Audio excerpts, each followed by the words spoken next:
कूल्हे के अंदर होने वाले दर्द की वजह अक्सर लोगों की हिप जॉइंट के अंदर, कूल्हे के अंदर दर्द होती है।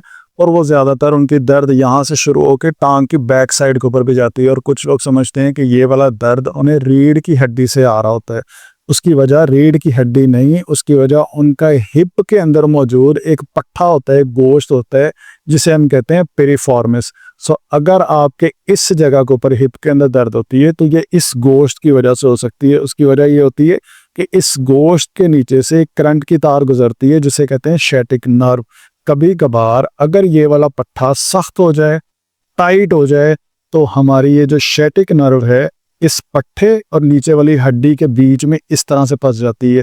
तो ऊपर पट्टा है और नीचे हड्डी है, यही वो पट्टा है जिसके ऊपर हम बैठते हैं। तो अक्सर लोग जब ज़्यादा देर बैठ के खड़े होते हैं तो उनके कूल्हे वाले जोड़ के अंदर दर्द होती है और कभी कभी उनकी टांग के अंदर भी जाती है। तो इसको कहते हैं पेरिफॉर्मिस सिंड्रोम।